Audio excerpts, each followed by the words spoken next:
And welcome back, everyone. We are here for the closing sessions in Techtonic 2.0, Australia's National AI Summit. So we've all been off to our breakout sessions. I was in breakout session number 4. I don't know which ones you were in, but in session number 1, putting AI ethics principles into practice, they took a look at transparency, not just about revealing the black box, but actually taking a look at how the AI is being built, how the AI is being tested for the applications in which it's going to be used, and what kinds of positive developments are happening around the world as we learn more about how to identify the best practices there and then scale them into responsible AI. So that was stream 1.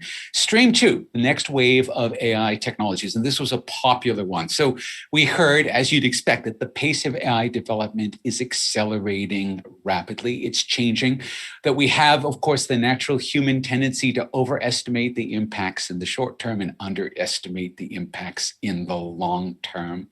But of course, it's the human capital, the skills, the capabilities, the plant that we have to work with, all of that, which is really going to be critical because that allows us to navigate any rate of change. All right. Stream 3, how do we AI proof the workforce? And for us to build the skills domestically that we're going to need to succeed as a nation in AI, we're going to need to think about the ways to be able to transition and the skills that we're going to need in translation and implementing AI. We're going to need to be figuring out how to educate Australian workers and businesses and students so that they feel empowered to be able to do this. And that brings us to stream 4, which was very much a theme around empowerment, which is taking a look at all the way that AI is touching our lives. But now we actually need to think about it critically. It's like, how can we make sure that it is good? And that, of course, falls into a definition of, well, what is good? What is trust? What is fairness? And it's also then taking a look at an approach that allows us to say, okay, we know where we want to go. How do we build systems so that we can constantly ask questions about them so that we can understand the path they're on and adjust their path to make it more fair and more equitable for all Australians? And listen, if you really like something you heard about another stream, don't worry, because all of the streams will be available for you to watch on the department website after the event. So we have spent already now 3 hours at the coalface, and we're getting a sense of what is happening, what needs to happen, what's the best that could happen, what we plan to do to make it happen. But it is time now for us to get a bit of a view from a height. And we're going to hear from 3 global leaders who are going to reflect on the future possibilities for AI here in Australia. And again, I have the opportunity to talk to a stellar set of panelists to guide us through this very rich topic. So Liesel is the Chief Executive Officer of Aiken. Jeremy Howard is the founding researcher at Fast AI. And Kathy Foley is the Chief Scientist of Australia. So Kathy, at the first Techtonic, we brought in secondary school students. There was a photo of that in the opening because we wanted them to pose their own questions about a future in which we know that artificial intelligence will be looming very large. And so in the run-up to Techtonic 2, we again went to a local school in Canberra. We asked the students what was front of their mind when they hear about and when they think about artificial intelligence. So we have to keep in mind, of course, these kids will be spending their entire lives in a world where AI is increasingly a part of every aspect of their lives. So let's go to the first question here. My question is, will the advance of artificial intelligence in the future affect our safety?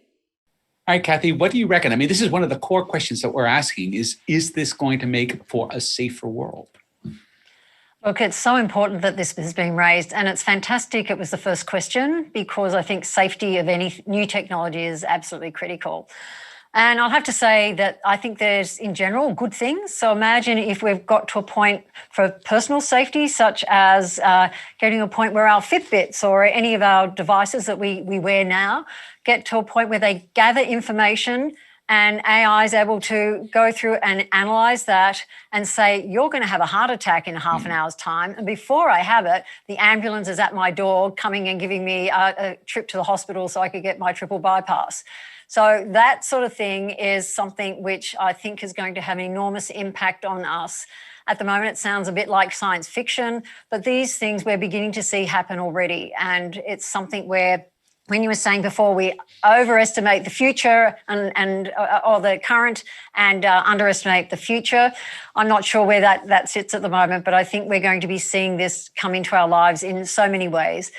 We're also going to see it helping, and we've heard in some of the other talks, just safety in work. If we've got automated systems, we're going to start seeing the ability to have greater safety at work.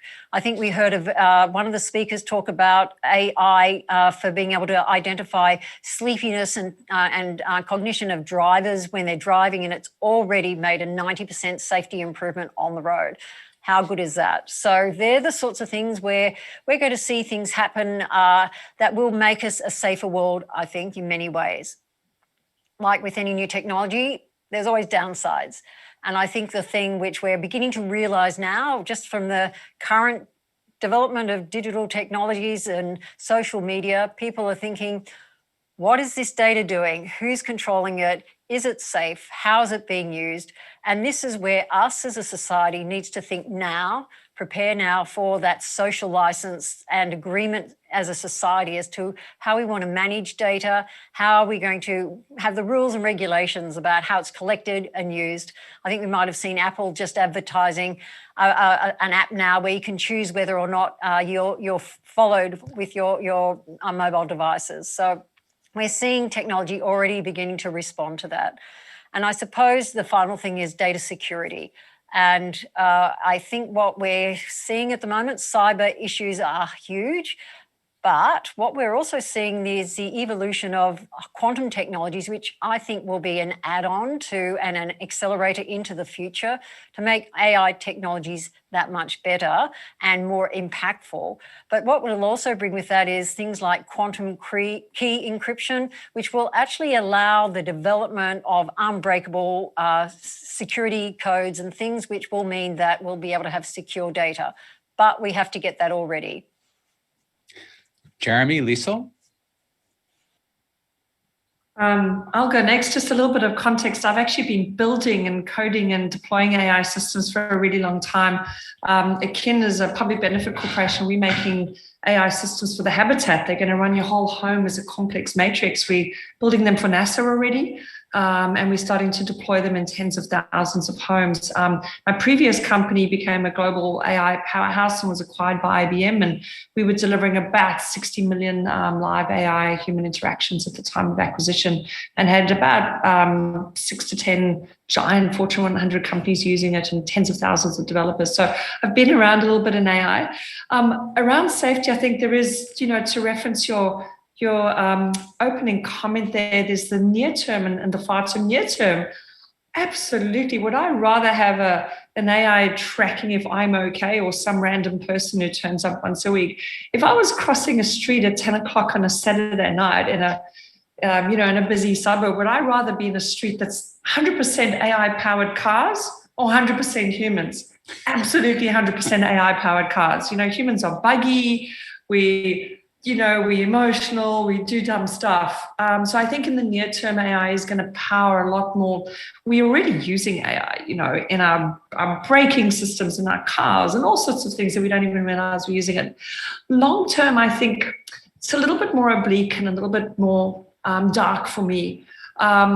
In that right now we are deploying AI systems that are able to pervasively shift how a population behaves and how they do things. You look at what's happened with news in America, and these sort of algorithms that find your biases and amplify them. Or you look at things like how we're purchasing things in the home, what does to the environment. We're going to sit and eat a pizza and watch a movie on demand because the AI's figured out we're going to want pizza in the movie, or we're going to take our dog for a walk. So all of these micro decisions that we make are increasingly going to be shaped by AI systems.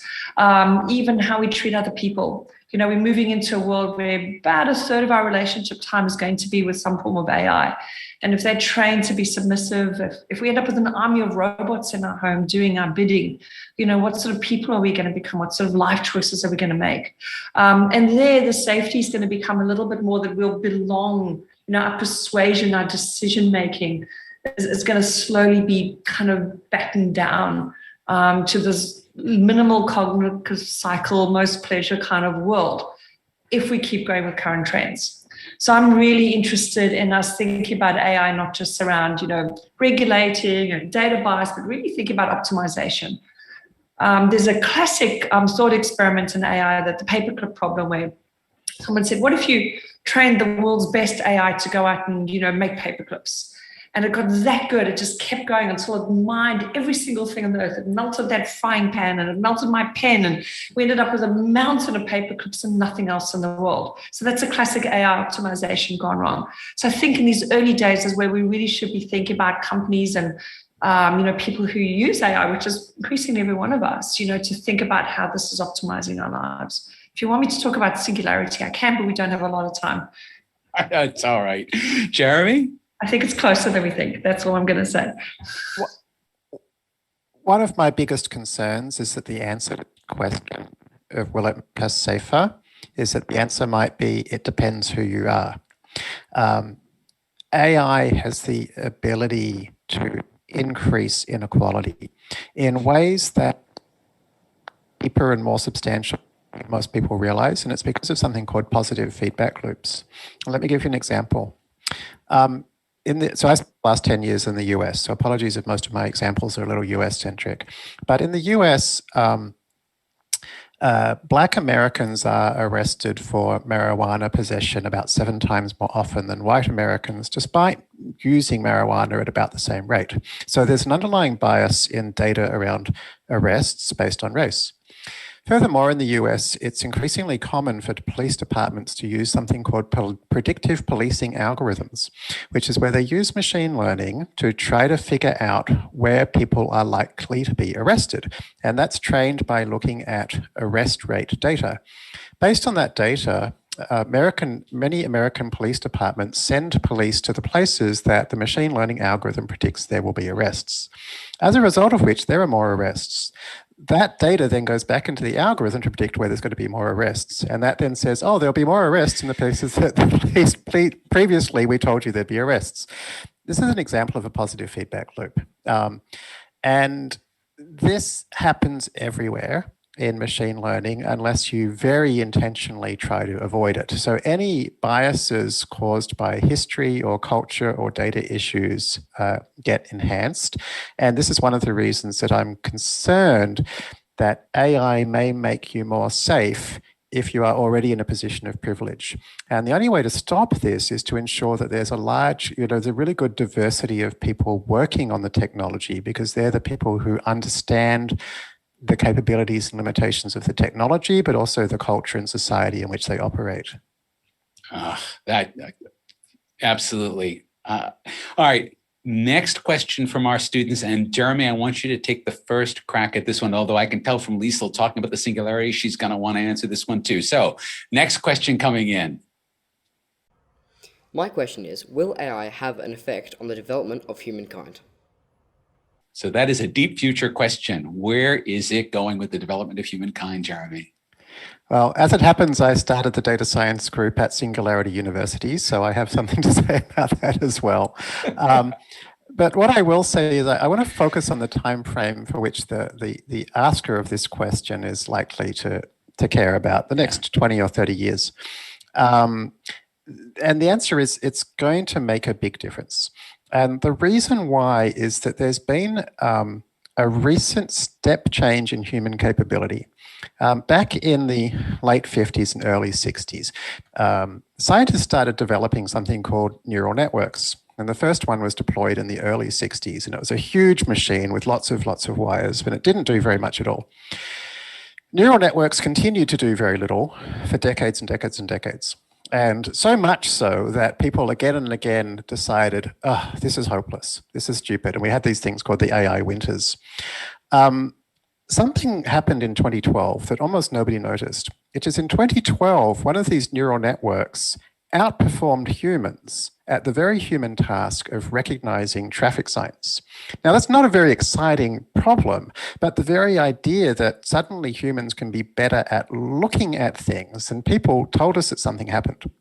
And what had happened is that finally, after over 60 years, these neural networks, which had just been gradually increasing in capability at an exponential rate, passed humans. And since 2012, they've really taken off. And we've seen neural networks now beat the world's best Go player, totally smash the protein folding problem. They're used at Google to optimize their data center electricity usage. They're rapidly going all around the world. So from time to time, humanity has a step change in capability. This is one of them. We had a similar thing with steam power and electricity, where things that previously required human or animal inputs to provide energy to processes, we could say, okay, we can now use steam or electricity, and the world changed. We now have a technology which is able to do certain types of human intellectual behavior better than humans, and we're going to see the same step change. Now, what happened in the Industrial Revolution is many historians believe that most people were worse off for the next few decades because of the inequality it created, child labor issues, and so forth. Eventually, things came around, and we're all happier that it's happened than not. But the question of what's life going to look like in 20 or 30 years is going to depend a lot on how we utilize this technology. I think in Australia, as a country, we are dramatically underestimating the impact it's going to have on society. We are massively underinvesting in it. If you look at the US already, the top 5 largest companies by market cap are all tech companies and are all very strongly AI-driven tech companies. 0 of ours are. So, we're in danger of falling behind economically, but also as a society, unless we invest heavily here. But I do think we've got the right skill set, and the right foundations to be extremely successful if we put our mind to it. And so I think we could see Australian society, it could go in one of 2 directions. We could become an absolute world leader, a huge economy, dramatically better than our size would suggest. Or we could become a net importer of intellectual capability. That's what it would end up being, and that would be a disaster for us as a country.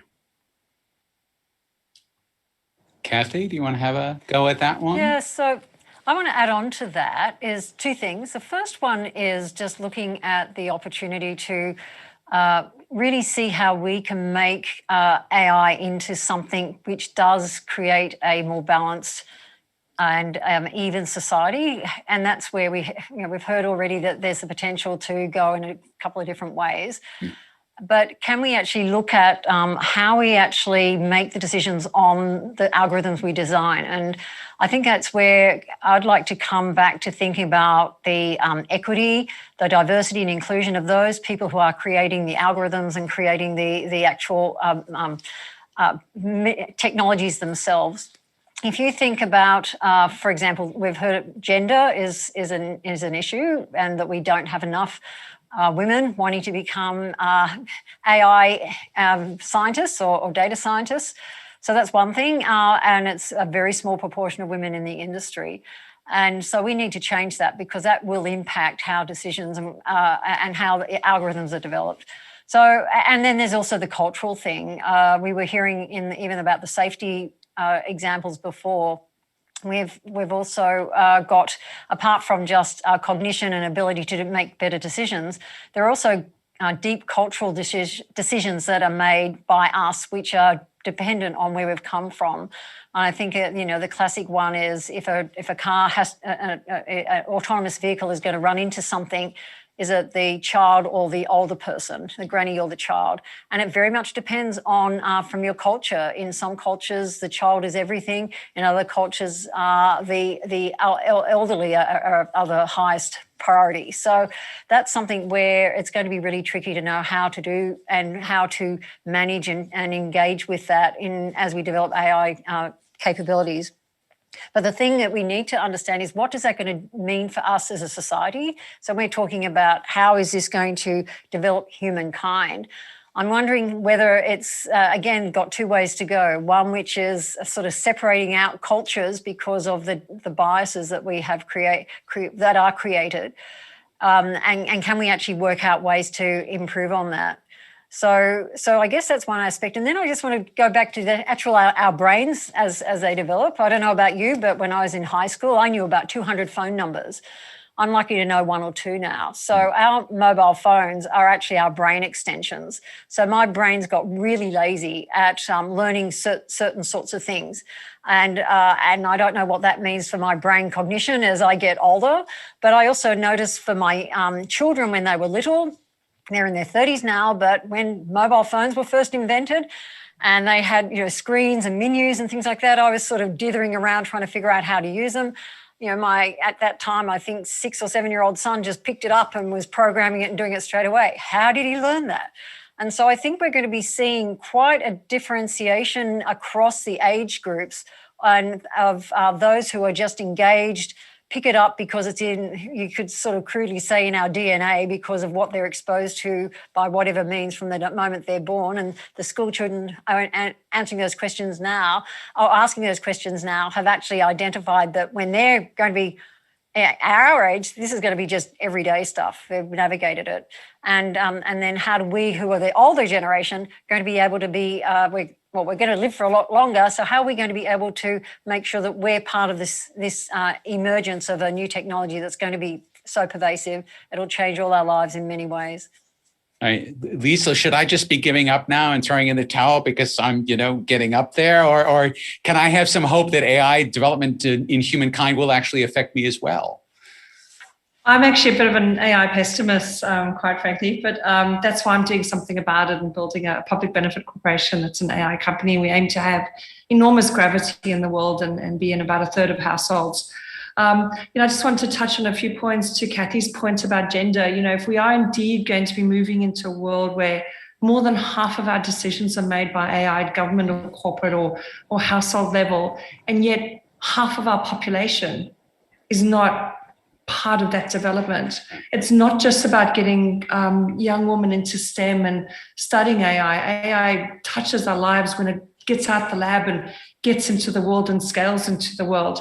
As a female CEO, you can look at any way that people slice or research this or dissect it. We raise about 2.8% of venture funding. 2.8. In the COVID pandemic, it dropped to 2.2. Yeah. Why? Because women were taking on a third more household load. I raise more money in the US than I do in Australia.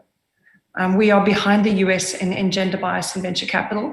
I have raised in my career, I've listed a company, I've had an exit to IBM, and yet I still today raise more money out of grant funding than I do out of venture funding. Why? Because grants are a meritocracy. It's, we've got this great ambitious thing we're going to do. It's too risky. It's crazy. Who's got the best tech, the best management team, the best capability, and the best ability to get through this project. So I think it's not about government giving more grants. It's about really looking at our venture industry and our board representation and financially supporting risk-taking women, not just women who play it safe. Just one more point on that. There was a big study done, one of the big, I think it was a big 500 startups have like an annual big hackathon pitch thing where hundreds of companies go and pitch. And on the whole, blokes got asked company opportunity questions like, how are you going to own your market? And women get asked all the time things like, how are you going to defend yourself? So I'm just going to say that about gender.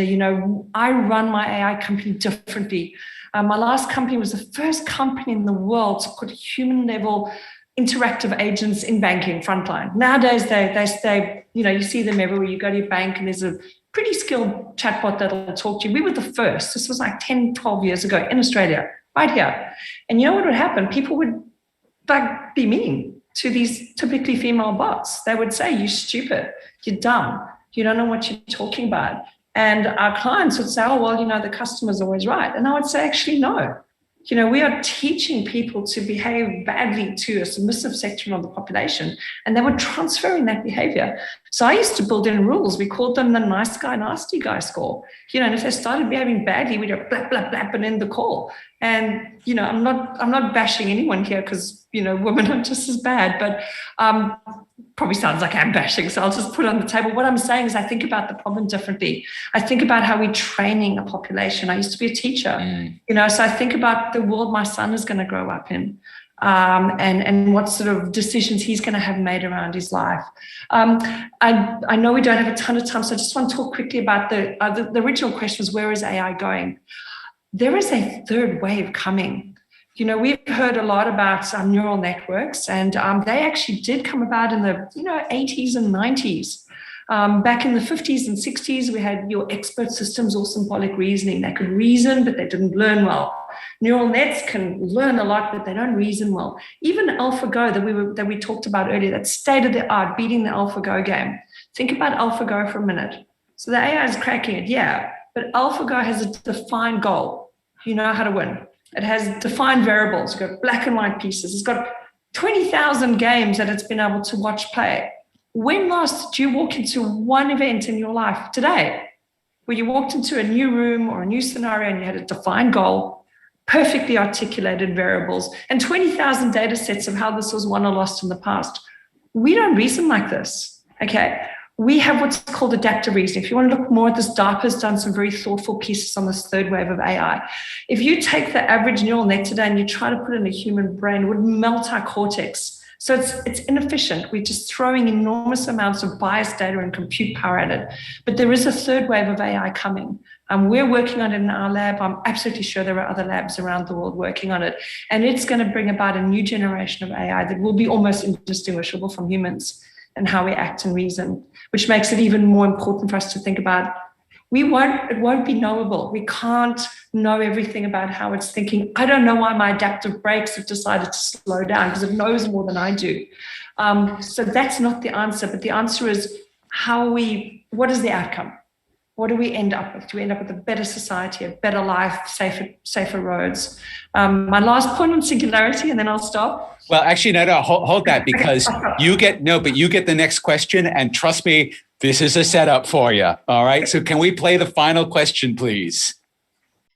My question is, how much do you think artificial intelligence will advance in the future? So, how much will AI advance in the future? AI was already smarter than us in many, many ways. One of the most interesting papers I wrote is somebody decided to go out and poll about 200 or 300 academics and scientists and commercial people in AI and ask them, when are we going to reach singularity? When are computers going to be smarter than humans? For everyone who's listening, could you please just in a sentence tell them what you mean when you say singularity? Because I feel like everyone here does, but maybe not everyone listening does. Okay. So colloquially, we think of singularity at a point at which computers or AI, A, become smarter than us, B, are able to get smarter and smarter without humans telling them how to do it. Okay, so it's like a runaway effect. Yeah. Okay. So if you do a poll of a couple of hundred scientists and people working in the field, some will say 100 years, some will say next year, but they bell curve out at around 20 years, which is kind of interesting. So I want you to think about this for a minute. All that we have to do to achieve singularity, when we see singularity in the dystopian movies, it's kind of this moment where the computer goes rogue. We think about this moment where, again, it's got smarter than us, but we seem to think that the other point is when it's got past, where we seem to think that the thing about getting smarter than us is that we can turn it off before that point. I don't think that's singularity. I think singularity is where it could be dumber than us, have a brain the size of a newt, but if it's able to improve itself, it's theoretically singularity. And if we don't turn it off, that's theoretically singularity. I would like to challenge you to imagine, which I can find a perfectly viable scenario, that somewhere in a lab, somewhere in the world, someone is training an AI to read all of the academic literature on AI and all the patents on AI and design 100 experiments, maybe 1,000, maybe 1 million experiments, and then build them and test them. and then figure out what's the next way to improve itself. I find that a very feasible scenario. And I also don't see anything in our commercial world that says we're going to stop that progression, because whoever wins that, like, wins a ton of money, a lot of money, and a lot of power in the world. So I think Singularity is less about this evil AI. It's going to be a different form of intelligence. I think we're going to have to co-evolve, and we're going to have to accept that we're moving into a world where our technology is going to become equivalent to us. How do we treat it? How does it shape us as a society? And how do we co-evolve? And how do we make sure we're optimizing as parallel species towards the same end goal? Okay, Jeremy, how far does it go? How far does it advance? Well, and how do I know that you're not actually doing the experiment that Liesel just outlined? no comment. Look, I worry a lot more about short to medium term issues, frankly. I mean, so the first thing I'll say is I think we are only scratching the very tip of the iceberg when it comes to what deep learning can do. And I think, in our lifetimes, it's going to change our economy and society dramatically. It already is, but think hundreds of thousands of times more. I'm pretty sure it'll be more substantive than the impact of the internet, and it could be as substantive as the impact of electricity. So, if there is some future technology breakthrough, that's going to be on top of something that's already done a lot, But my concern is before we, even if it's possible we get to a point where there's a technological singularity, before we get to that point, all these resources, this data, this compute, the algorithms are in the hands of people. And generally speaking, they're actually in the hands of corporations. And, corporations by their nature are sociopathic entities. And I worry that, corporations with a lot of capital, putting that into data and compute and algorithm development, become more and more powerful. And what actually happens is we end up in a situation where it's not so much a super powerful AI, but super powerful corporate entities that we actually can't control, and they definitely don't have an off switch. And yeah, my worry, my issue is like, okay, how do we deal with that? How do we actually make it so that this technology is really being used for society's benefit? Because it is a very natural monopoly creator, and people that run companies love monopoly creators. They flock to them, they invest in them, they want to be the first to create them, and then they want to extract from them. So yeah, I think AI can go a long way, but we have to be careful that society can handle it. Kathy, you get the last word on this, and the last word on the panel. Well, look, I'm going to say that I think this is where we need to make sure that we engage with the social science and the social license, and that we bring in the actual HAS part of, so we don't just think of STEM, but we think of the actual humanities, arts, social sciences. Because I think that's something where they need to be deeply integrated. They need to make sure that they provide us with a moral compass that makes sure that what we decide as a community, what our elected officials realise that they have the power to make decisions to control things in a way that allows society to have good AI, not bad AI, and to maybe understand how those controls. I know we always say the market drives an awful lot of the outcomes, but we do have government setting the policy and the regulation and the sort of like the rules of engagement. And so maybe that's going to be what's going to be absolutely critical in the future, is to grow the HAS side of stuff, so that we actually end up with an AI future that is the one which is a utopia, not a dystopia. Wow. Okay. And it brings us back to that idea of responsible AI as being a centerpiece of the AI action plan. Thank you so much, Kathy. Thank you so much, Liesel. Thank you so much, Jeremy. This has been a very fun panel that went places I had no idea it was going to go to. And now it is my pleasure to invite the Minister for Superannuation, Financial Services, and the Digital Economy, and Minister for Women's Economic Security, Senator the Honorable Jane Hume, to speak.